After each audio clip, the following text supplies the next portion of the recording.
歡迎各位嚟到呢，我有特別嘅 MC 技巧啦。咁樣呢，今次為大家呈獻嘅呢，就係2012年嘅21條改編版。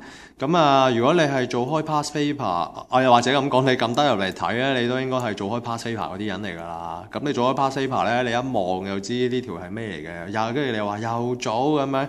咁啊，夠膽拍條片上嚟嘅話呢，咁自然係有佢係特別嘅地方噶。今次我係想教大家係去撞個答案，點樣撞得準啲，用你嘅 common sense 啊。咁啊，首先打一立個題目啦。咁啊，呢個係直徑係12啦，即係半徑係6啦。咁然後呢個 RS 都係6啦，得唔得？好啦，喺正式教你撞數之前呢，我都係突然間諗起㗎。希望呢條片唔 NG 啊！突然間諗起都有一個好得意嘅方法嘅。呢個 RS 你諗下，佢都係求其俾嘅啫嘛，係咪？佢求其俾你嘅啫嘛。咁即係你都可以求其畫咯，係咪？即係咧，如果有需要嘅話，我可以將 RS 畫做平衡去呢個 PQ 都得嘅喎，係咪？甚至將呢個 RS 黐住佢，咁樣你咪有個直角三角形咯，係咪？係咪？咁所以你揾個面積係咪相對簡單啲啊？記唔記得我哋之前有一條片係講點樣將啲題目去簡化佢，又或者去諗一啲 special case 啊嘛？係咪？咁其實呢條片就唔係講呢個 special case 咧，其實係想講撞數，講咗成分幾鐘都未講完。好啦，咁啊開場白講到呢個為止。咁點樣去撞咧？其實咁你望下咧，半徑係6啦，即係成個圓形嘅面積應該係派 r2次啦，係咪？咁但係你望下你揾嗰個咧，你都係得半個圓形嘅啫嘛，都冇，咁即係要隨意啦。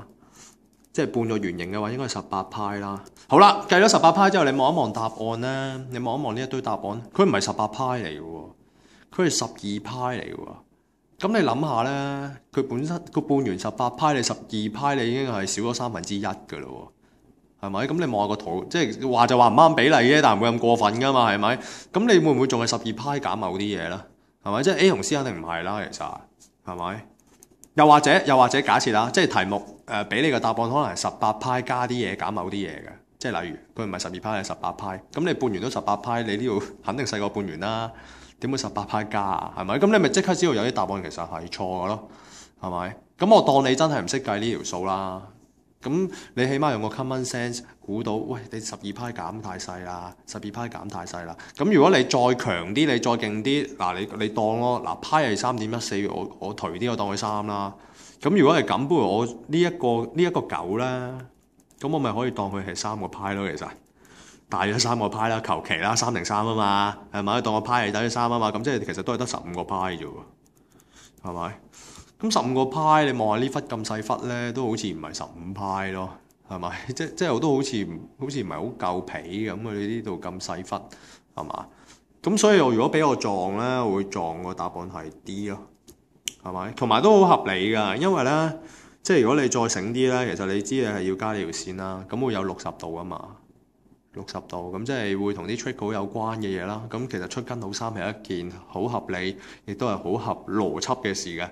得唔得？咁所以個正確做法就係其實你加咗呢條線之後咧，佢呢3條邊都一樣啦，係咪？咁所以你會有60度啦、60度啦、60度啦，係咪？咁樣然後咧，你可以其實你求其當都得㗎，即係佢剩低嗰啲你當 X、Y， 甚至你再頹啲你當大家都60都得㗎，冇乜所謂㗎。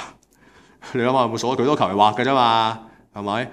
咁所以咧，你咪將成個半圓嘅面積減咗呢忽嘅面積，呢忽嘅面積就係你要計咗呢個線形嘅面積，再減呢個三角形嘅面積，咁砌下咧就會真係砌到個 D 出嚟㗎啦。咁但係你唔識嘅話咧 ，A、B、C 或者 A 起碼 A、C 呢個答案你可以刪走啦，因為你起碼你知道個答案應該要近18派嘅。